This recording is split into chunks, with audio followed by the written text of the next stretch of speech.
Hey everyone, happy Thursday. Just one second, let me get set up. Oops, sorry.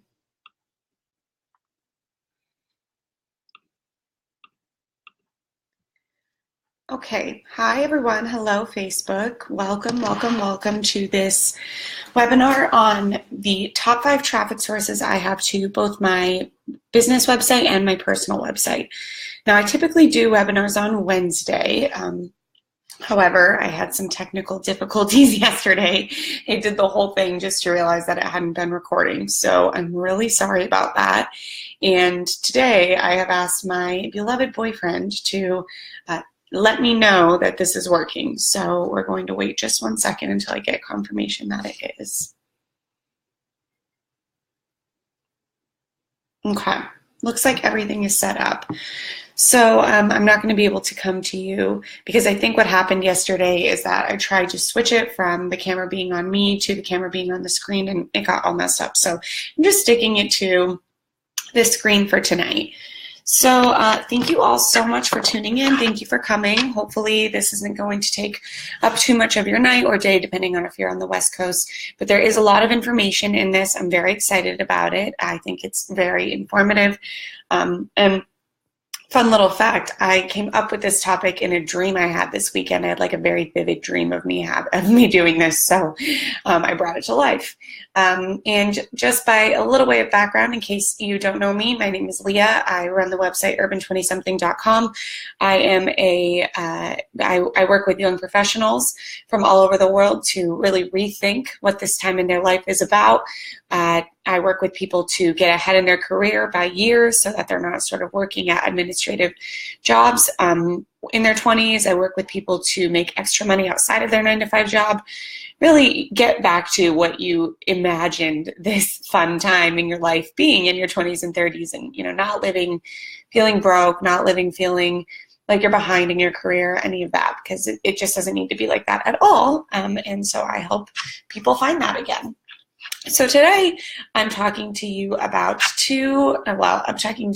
one thing, but it really can help you in 2 different ways. So we're talking about the 5 sources that bring the most traffic to both of my websites. Now, what I mean by saying this can help you in both ways is if you run a website, if you're a blogger, or if you have a business, an online business, or if you're thinking of starting one, then you're really going to see the best traffic sources for online businesses, because that's the first half of this. The second half are sources that go to my personal website, which is my first and last name, and it's an online resume, an online portfolio of everything I've done, and it has helped me immensely in my own career. It's helped me get jobs like crazy. And so if that's what you're looking to do, or maybe you already have a personal website and you feel like it's just sitting there, you want more eyes on it, you want it to help you network and stuff like that, I'm going to explain the top 5 ways I get traffic to that source as well. And so you can just copy and paste all of these strategies to either one of your websites or both of your websites or your future website, whatever situation you're in. But there is a lot of information. I'm going to go through this pretty quickly, so I recommend turning off all other distractions when you watch this, or even if you listen to it, and having a notepad and paper ready to go, a notepad and pen ready to go to take notes. So let's jump right into it. In this, we're going to answer some questions such as, what traffic sources have led to traffic on my own websites? What about these sources make them good traffic sources? I'm not just sort of going to list them to you and then have you fill in the rest. I'll explain why they're powerful, and then I explain exactly what I have done to leverage these and make them work so well so you can do the same thing. This is perfect for you if you have a blog, an online business, a freelance website, or anything like that. This is also perfect for you if you have a personal website. And no matter what, this is perfect for you if you want to deepen your knowledge of leads and online marketing, even if you don't have a website, maybe if you don't have one yet. So first off, I'm starting with the traffic for my website, urban20something.com.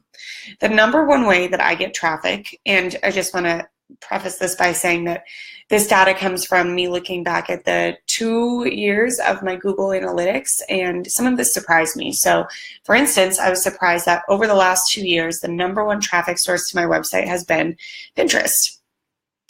Recently, this isn't the case so much, but historically, altogether, Pinterest has been number one. So Pinterest is a platform, as I'm sure you know, to find, save, and organize ideas and inspiration. It has over 200 million active users every single month, and in their most recent report, Pinterest reported to have had an increase of 40% in the last year of their users. 40% of that increase was men. So if you're anything like me, if you aren't really sure what Pinterest can do for your business, you might think that it's a place for mom blogs and cake recipes and stuff. Probably aren't really sure how it's a business tool. That was me for a long time. And I also thought it was very girly. But as you can see from this statistic, number one, it's very powerful. And number two, a lot of men are realizing the power of it and hopping on board because they want to get, in on having their business leveraged as well. So Pinterest works very well for traffic because, contrary to what you might intuitively think, it is not a social media platform. It's a search engine. So it's not like Twitter, Instagram, or Facebook. It's so much more like Google, actually, because people can search in Pinterest keywords, phrases, questions, and things come up based on that, not just based on who they follow and things like that. It's a very good algorithm, Pinterest's. Pinterest's content, the content you pin, is evergreen. It is not chronological. So when you tweet something or you post something on Instagram, it gets pushed down with time and as you post more, as we all know. And it can be quite the pain in the butt to go to Twitter and Instagram and dig through all your old tweets or posts to try to find something that you posted long ago. Pinterest doesn't work that way. It doesn't matter if you posted something 3 days ago on Pinterest or 3 years ago on Pinterest. It will always be there when people search for it if it's, if it has those terms that match the searches. It's also something people can reshare over and over and over again indefinitely. So it's really just snowballing while you don't even have to do that much work anymore. And because of this algorithm and how powerful it is, we're very lucky that there's so many ways to capitalize on this flexibility and make it work for you. And I get into some of those in just a second, but that's the overview of Pinterest and why it's so powerful.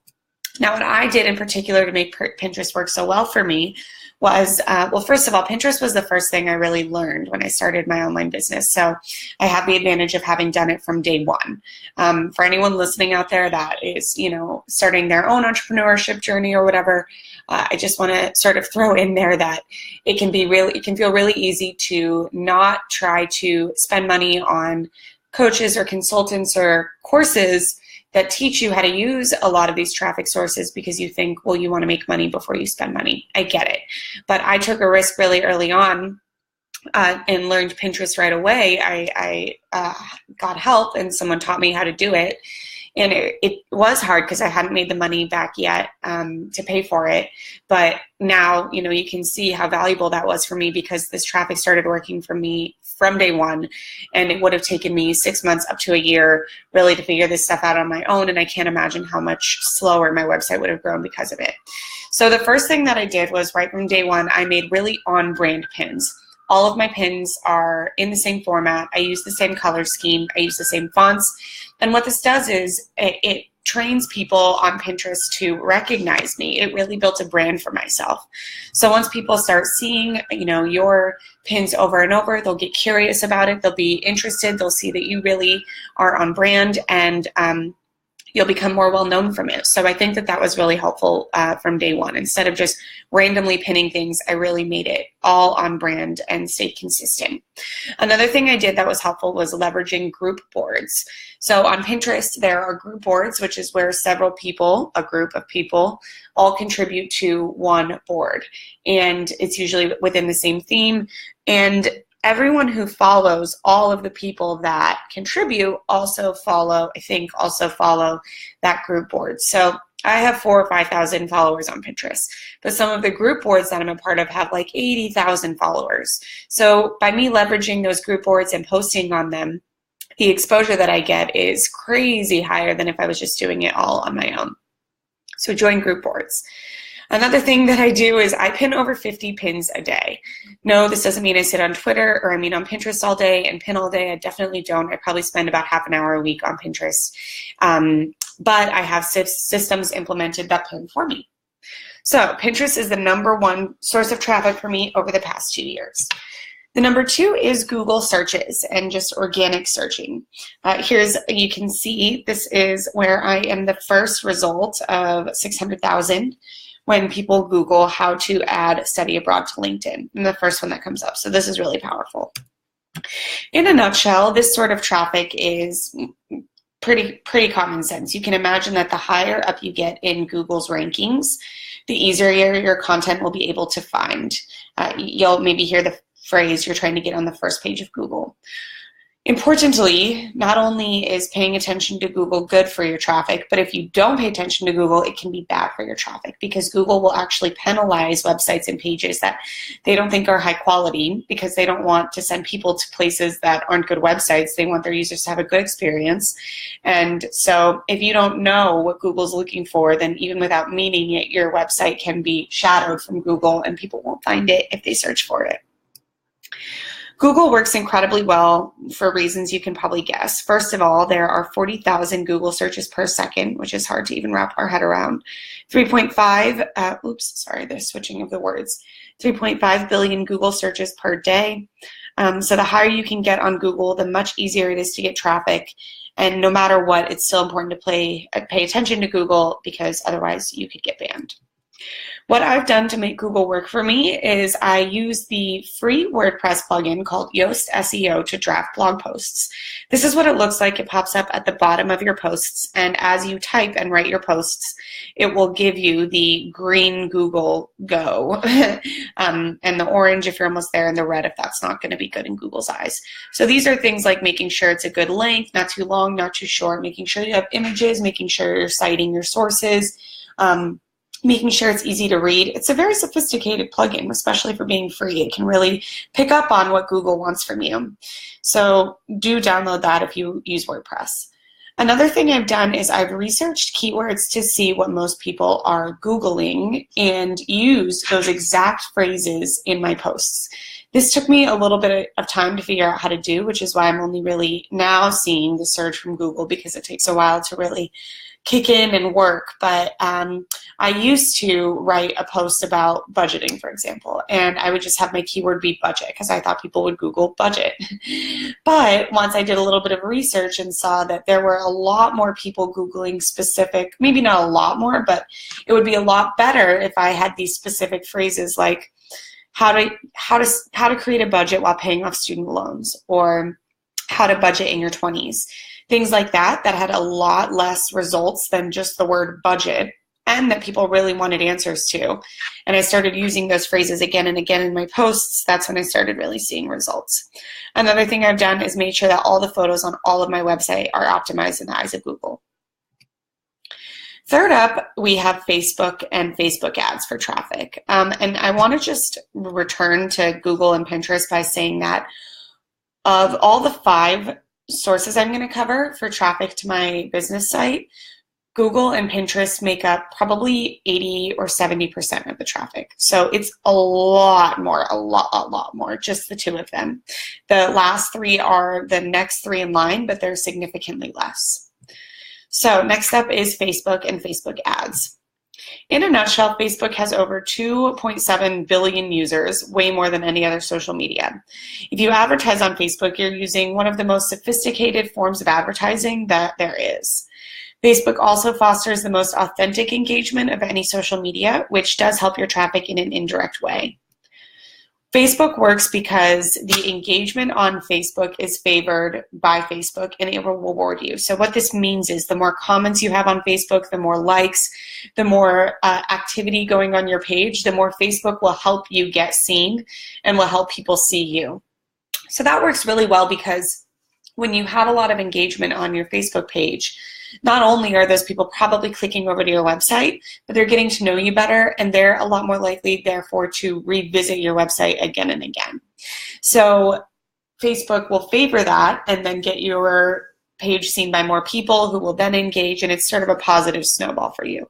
Another thing I like about Facebook is it's so flexible in the ways you can engage with people. You can create live videos, you can create groups, you can network, you can post photos, whatever it is that you want, whereas Twitter and Instagram can be a little bit more rigid.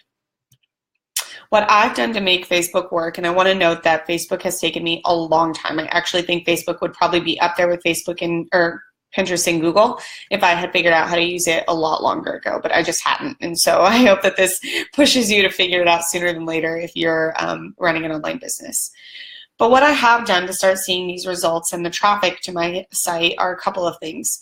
First of all, I started to do lives on my page, just like I'm doing right now, and that has helped raise engagement and help me connect with my audience. I also have used Facebook ads to run traffic to campaigns, traffic campaigns to get traffic to my site, and those have worked really well. It's not very expensive to run a traffic ad, and a lot of people, all they need to do is click over, and so that has gotten a lot of new attention and eyes on my website, and I've tried my best to keep those people interested and come back again and again. Another thing Facebook is great for, which isn't so directly related to traffic, but I can't go without saying because it's been so helpful to me, is to run what are called conversion ads instead of traffic ads. And that's where you're trying to get people to not only click on your ad and just bring traffic to your site, but to click on your ad, go to your site, and convert into email subscribers or customers, whatever the conversion is that you're looking for. And Facebook can do this incredibly well. In fourth place, we have Twitter. In a nutshell, Twitter is a platform to broadcast daily short messages to the world. It has hundreds of millions of tweets per day, and Twitter brings people in closer touch than ever before. It brings the common person in touch with celebrities, politicians, etc. We all know this if you're living in the United States. The president and a lot more politicians feel more transparently close to us than ever thanks to Twitter. Twitter works for traffic because, well, I just want to back up a little and say that I've actually been quite frustrated with traffic from Twitter. I have a pretty big following on Twitter, but it's still hard to get people to click over from Twitter directly to my site. So here's how I think I have gotten Twitter to be number 4th in line, even though I've gotten frustrated with Twitter users clicking over directly to my site. Because of how transparent Twitter is, it's a great it's a great platform to network. So I've done a lot of tweeting and reaching out to people that I really look up to, a lot of big celebrities or big career names or women role models that I have. And I'll go over this into how I make it work. So by them retweeting me, which they will if I tweet to them enough, I think that because they have so many more followers than I do and they have such engaged fans, those people will then click over to my website. So that's how I've made this work for me a bit. Now, what I've done to have this system be successful is I've signed up for a free account with a website called Buffer that allows you to queue up to 10 tweets at a time for free. This allows me to tweet throughout the day, even though I don't have to be on Twitter. So I usually do this once a week, and then throughout the week, I tweet 10 tweets. This helps me stay consistent. And I tweet other people's content who I want to retweet me. I always use photos when I do that because it stands out more. And then just make sure I'm doing it strategically and that these people really are, in line with me and mentors of mine and people that I want to look up to. All right, and then in 5th place for my own website, or for my business website, we have emails. Another little bit of a surprising one.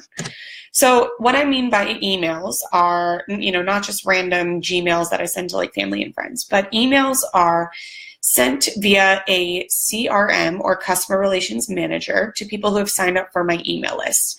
I include links to my site throughout the emails when they are applicable, and then my email subscribers will click on the link, and that has actually sent a ton of traffic to my site, enough to be in 5th place.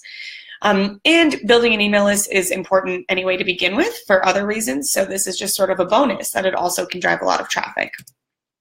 This source works really well because people that are on your email list want to be there. They probably already like you, they want to hear what you have to say, and they will listen to you.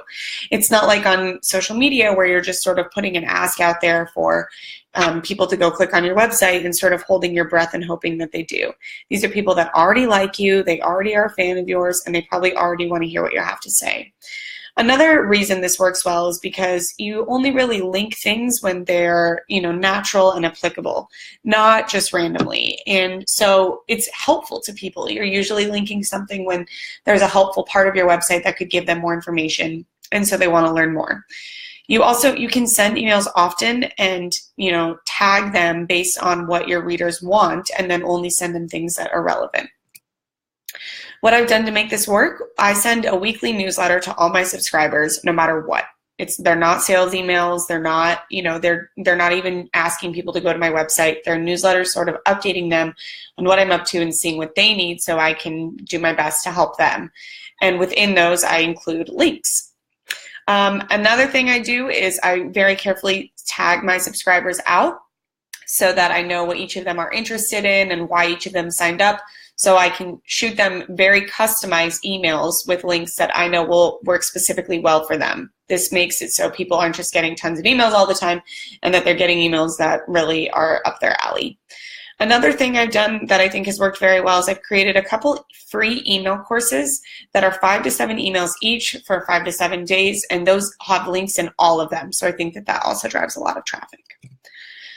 And then, just so you know, coming in from 6 to 10 are Instagram, which actually doesn't surprise me why it doesn't bring me a lot of traffic, and I'm actually going to explain that here coming up. But it is number 6. Number 7 has been guest posting, where I posted on other people's websites.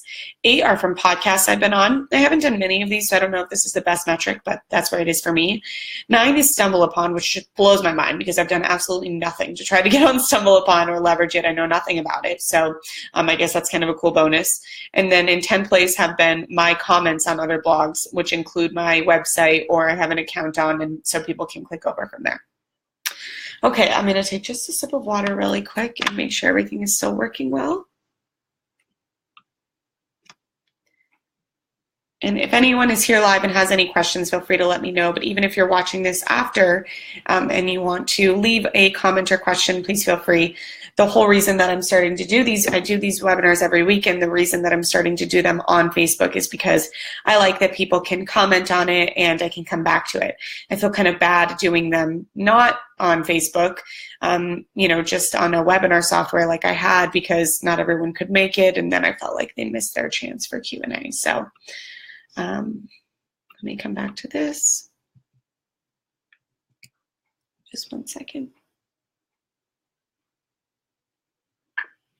Okay, shifting gears a little bit, I'm going to go into the top 5 traffic sources for my personal website and personal branding. Number 1 have been publications and features on big websites, specifically for me, the Huffington Post, but I'm sure this will be applicable to you no matter what big publication you're featured on. It's more important that the publication itself is related to your niche, your industry, etc.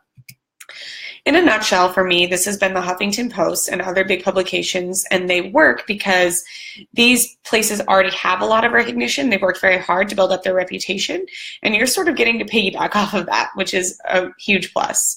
And over the past 10 years, with the decline of print magazines and print journals, these websites have really had their chance to shine, and they work really well.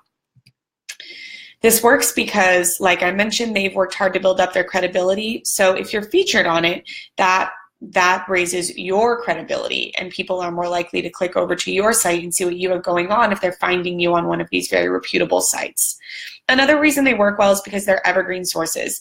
If people, if someone searched an article with a keyword that was related to an article I posted on the Huffington Post, the Huffington Post itself has a good name and is well ranked in the eyes of Google. So Google will probably put that pretty high at the top because it's coming from the Huffington Post. Google trusts the Huffington Post, and therefore my work gets a lot more visibility than if it was just on my website normally, sort of a no-name website or a young website or something like that.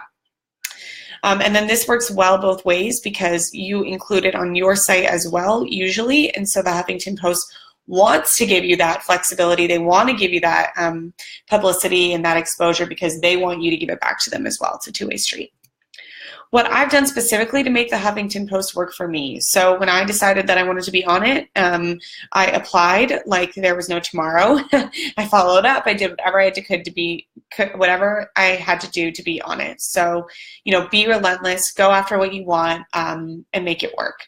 And then once published, I wish I could tell you that that was most of the work, but it's really only half the battle. After that, you need to make sure that traffic is getting driven back to the Huffington Post, because the Huffington Post and other similar publications will, if they see that your post is getting a lot of traffic, they're going to think that people really like it, and then they'll maybe move it to their front page, or they'll feature it in something, stuff like that. So if you can then, once you've been published, email all your friends and family, put it on social media, tell everyone you know about your posts, and get a lot of traffic to it, you will be rewarded and get even more exposure.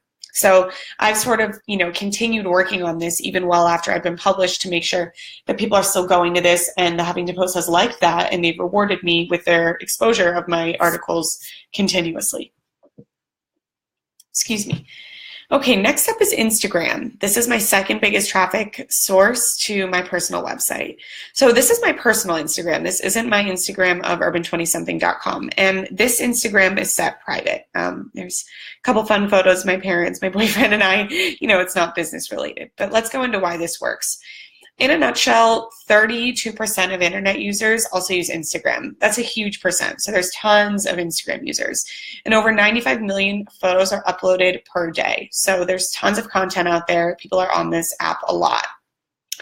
Now, Instagram has been careful not to let their platform get spammy with links. They don't want it to be like Facebook. They don't want to be like Twitter, where people are constantly sending you away from the platform itself. They want people to stay on Instagram. Makes sense, right? Because they make their money advertising on Instagram. So if no one's staying there, they can't advertise. So because of that, they only allow one link. It's only one link in your bio. You can't put links in your captions under photos. You can't put more than one link in your bio, etc. There's some workarounds, but not really. But people really notice that link. They really pay attention to it, and they probably trust it if they want to learn more about you.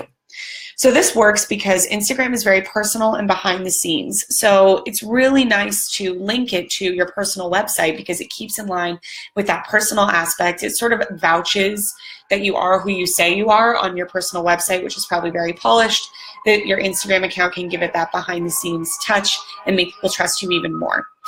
And I think that this has worked well on my personal account because even though I have thousands of followers on Urban20something and only a couple hundred on my personal account, these people all know me. They've known me maybe since childhood or college. They, will kind of listen to me more than people that don't know me as well, that are just following me on Urban20something. So that, makes them want to click over and see what I've been up to. And even though my personal account is private, everyone can see my bio. So if anyone searches for me or anything and they see that link, they can still click over to that, which is helpful. What I've done to make this work is, like I mentioned, I keep that in my bio all the time. And I reference it in my Instagram posts if I want people to know of a new, thing I've done or something I've written or an update to my site or whatever. I tell them to go hop on over via my bio. So that makes it really easy for people to remember it and to constantly go to it. Okay, in third place, we have direct emails. So these are not, sent in mass by any sort of CRM, like in my previous example. These are direct emails from me to friends and family. I have this example here from Dwight Schrute from The Office. I hope someone watching gets that joke. In a nutshell, you can think of the emails you send to friends, family, mentors, etc. You probably send several of these emails every day. And if you're anything like me, you haven't given a lot of thought into how these very normal emails that you're going to send anyway can actually help build traffic and build your personal brand. But if you do have a website within your emails, people are extremely likely to click over to that. So I'm going to go over to why this works. Emails are the easiest way to spread your message because they're nearly sure to get seen by every person you send it to. If you're sending an email, no matter what about, to friends or family or people you'd email anyway, and you include a link in it, they trust you the most. They're probably going to click on it without question. And they're very likely to then forward it to other people that they think would like it. Or maybe they just had lunch with someone that, they think would be a good connection for you. Your friends and family are better connections for you than we often think. I know I forget how valuable that really is. So, and I've seen it here with these results that having my website in my emails has resulted in a ton of traffic. What I've done to make this work, well, I always keep my personal website URL in my email signature block. So I don't even have to think about it when I send emails. It's already stored in there and it's automatically being sent to people without me even having to give it a second thought. And then at times, if I'm referencing something that I've done, something new, I want someone to connect with me, whatever it is, whenever I can, I'll include it in the body of my email and reference it. People are super likely to click on it then. And then another thing I do, this is a little bit on the side, aside, but I wanted to include it because it's still related to email marketing, is within my Google Drive, I keep short and long bios of myself to have on hand in case I'm ever featured in anything or someone wants to ask me about myself and I don't want to retype the whole thing. And I be sure that those always have my personal website URL as well. So again, I don't have to think about it, and I'm spreading the message without even giving it a second thought. I'm taking one more sip. Okay, fourth place, we have other guest posts. So these are things that, aren't the Huffington Post and stuff like that. In a nutshell, guest posting is where you write a post on a blog or website, which has multiple benefits. First of all, obviously, it drives traffic to your site from whoever reads that other website regularly and sees your guest posts and then clicks over to your site from that. Another great thing about guest posting is it's built a lot of relationships for me with other entrepreneurs and other young professionals because I'm writing for them, and so you have to email back and forth to make that happen. Third, it increases your portfolio of writing, which can come in handy to have a lot of pieces written later on. This has come in handy for me when I try to do some freelance writing to earn some extra money, and I have these examples on hand. What I've done to make guest posting work as a traffic source. So at first I got guest posting gigs by using Facebook groups and cold emailing relevant bloggers, asking them just straight up if I could post for them. I didn't ask for money or anything. I just wanted to get this traffic to my site and get the word of my personal brand out there. Now I'm more often approached by bloggers or website owners that want to feature me. So if you're just starting out, know that there is an end in sight. You don't have to be reaching out to people forever. It's just a great way to get started. And then I always include a reason in my guest post for people to come back to my site, or if they want to go to Urban 20 something, I give them a reason to sign up. I'm not just leaving it open-ended. I'm giving them a reason to come back and either revisit my personal website or my business site, depending on what you're doing. You can use this technique for either. But the point I want to make is being active about giving people an easy way and a reason to go back and visit your site will help a lot. This works because, like I said, you're not only dealing with the readers from other people's sites. Well, I guess I didn't say this, but so obviously you'll have the readers from other people's sites. That's one. Number two, getting deeper into sites that look good in the eyes of Google, what I talked about at the beginning. The more links people have to your site on their own site, the higher Google will rank you. So if you're guest posting, you're getting links on other people's websites, and Google likes that. They think that people are referencing your site because it's a good site, it's high quality, people are talking about it, and they will boost your site higher in their search results because of that. Again, you'll have that relationship with the person you're posting for, and you guys can continue to share each other's content, and that will continue snowballing well after your guest post is done so that you can keep getting exposure for them. And I still get guest posts traffic from guest posts I've written years ago, so this never ends, which is a great part of it. Those posts are up there forever. And then in fifth place for my personal website is Quora. Quora is one of the largest forum structured sites on the internet. It's free to use, and there are over 100 million monthly users. On Quora, if you're not familiar, people ask questions of all topics. These topics are categorized. You can easily search them, and then other people answer these questions. It's just really a Q&A website. What I've done to make Quora work to bring traffic back to my site. So I really leverage the answer part of the Q&A and forum model. This gives me a chance to show my expertise and position myself as an expert, and then people are more curious about me and they want to learn more about me and they go to my website. To do this, answer consistently, be helpful, and close your answer with a natural progression to your site. So not just saying, please visit my site at blah, blah, blah, but saying, I have written a lot about this topic. Here are some posts, or here are some resources, or if you ever want to get in touch, come to my website, stuff like that. Specifically, what I've done to make this work is to be honest, I haven't been so good about it lately, but for a while, every week I would search relevant keywords to me. So things like young professionals, student debt, nonprofit, I work at a nonprofit, things that either were related to my side business or my day business or really just what I cared about. And if there were questions that I could answer, I would do so. And then I'd always reference back to my personal website to let people know that that's how they could continue connecting with me, get in touch with me, learn more about me, etc. And this has continued to work very well. So to recap, the top 5 sources to my business website traffic are Pinterest, organic and Google traffic, Facebook and Facebook ads, Twitter, and emails. On my personal website, it's been big publications, Instagram, though I want to point out that the techniques I've used with Instagram could also work on Facebook, that they both have that, behind the scenes feel to them if you spin them that way. It's also been from direct emails, other guest posts on other people's sites, and Quora.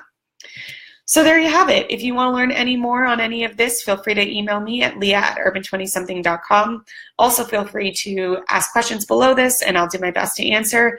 And if you do want to dive deeper into any of these, especially ones that have worked really well for me and learn how they could do so on your business as well, especially my specialties are Pinterest and Google SEO and Google Analytics and how you can make your site good in the eyes of Google and Facebook ads.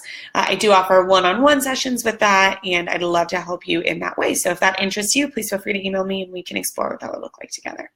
No matter what, I wish you all the luck in your traffic endeavors. I hope this was helpful, and I hope you have a great night.